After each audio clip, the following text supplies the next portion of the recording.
코로나19 검사 방법이 달라졌다고요? 신속항원 검사는 어떻게 하는 건데요?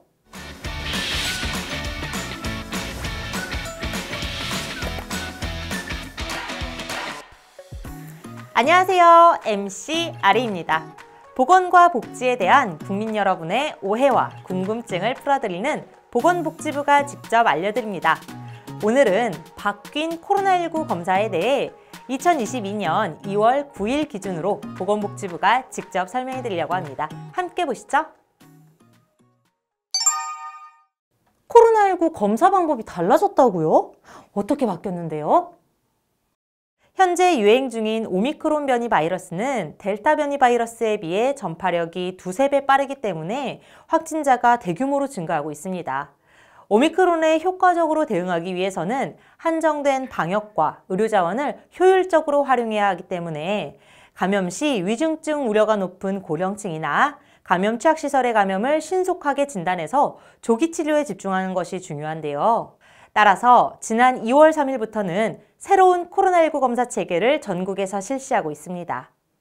코로나19 검사를 위해 선별진료소와 임시선별검사소를 방문할 경우 PCR 검사 우선순위 대상자인 분들은 현장에서 바로 PCR 검사를 실시하고 그 외의 검사자는 현장에 비치된 자가검사 키트를 활용해서 검사를 진행하는 신속항원 검사를 실시합니다. 그럼 선별진료소에서 바로 PCR 검사 받을 수 있는 사람들은 누구예요? 선별진료소와 임시선별검사소에서 바로 PCR 검사를 받을 수 있는 PCR 검사 우선순위 대상자는 다음과 같습니다. 만 60세 이상 고령자, 요양병원, 노인복지시설 등의 감염 취약시설 종사자, 밀접 접촉 등과 같은 역학적 연관성이 있어 검사를 요청받은 사람, 의사의 소견에 따라 코로나19 검사가 필요하다는 소견서를 보유한 사람, 신속항원 검사에서 양성이 나온 분들이 해당되는데요.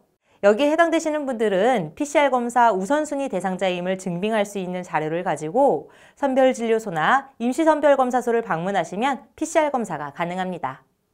다만 PCR 검사를 받을 수 있는 우선순위 대상자여도 본인이 신속항원 검사를 원하는 경우에는 신속항원 검사를 받을 수 있지만 밀접 접촉자, 자가격리 해제 전 검사자, 해외 입국자 등과 같이 보건소로부터 PCR 검사 안내를 받은 경우에는 반드시 PCR 검사를 받으셔야 합니다.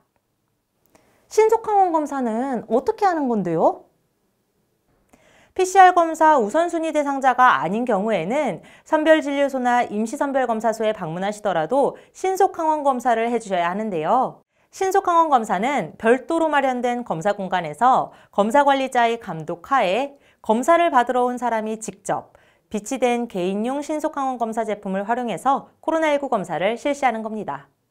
이렇게 검사를 실시한 뒤 일정 시간 기다렸다가 검사관리자가 검사 결과를 확인한 후 음성일 경우에는 귀가하고 코로나19 감염이 의심되는 양성일 경우에는 PCR 검사를 받게 되는데요. 이때 테스트기에서 C라고 쓰여져 있는 대조선에만 줄이 나타나면 음성, 대조선인 C와 시험선인 T 둘 다 줄이 생기면 양성, 대조선인 C에 줄이 생기지 않으면 무효로 재검사가 필요합니다. 다만 검사 결과가 음성이라도 마스크 착용 등의 방역수칙은 반드시 준수하고 인후통, 발열, 기침과 같은 증상이 있는 경우에는 가까운 의료기관에 방문해서 의사의 진찰을 받는 것이 필요합니다. 선별진료소와 임시선별검사소의 검사비는 무료이고 백신 미접종자가 다중이용 시설에 출입하기 위해 방역패스용 음성확인서가 필요한 경우에는 신청서 작성 시 방역패스란에 체크하시고 현장에서 신속항원 검사를 실시한 후에 음성확인서를 발급받을 수 있습니다. 또한 선별진료소나 임시선별검사소가 아닌 호흡기 전담 클리닉으로 지정된 일부 병원이나 의원에서도 진찰과 상담 후에 전문가용 신속항원 검사 제품을 활용한 검사가 가능한데요. 선별진료소나 임시선별검사소에서 시행하는 신속항원 검사와 검사의 원리는 같지만 이 경우에는 검사 대상자가 직접 검사를 하는 것이 아니라 의료인이 검사를 시행하게 됩니다. 이때도 검사비는 무료이지만 진료비가 청구될 수 있습니다. 우리 지역 호흡기 전담 클리닉은 보건복지부 홈페이지 또는 영상 아래 자세히 보기란을 확인해 주세요. 시청해 주셔서 감사합니다.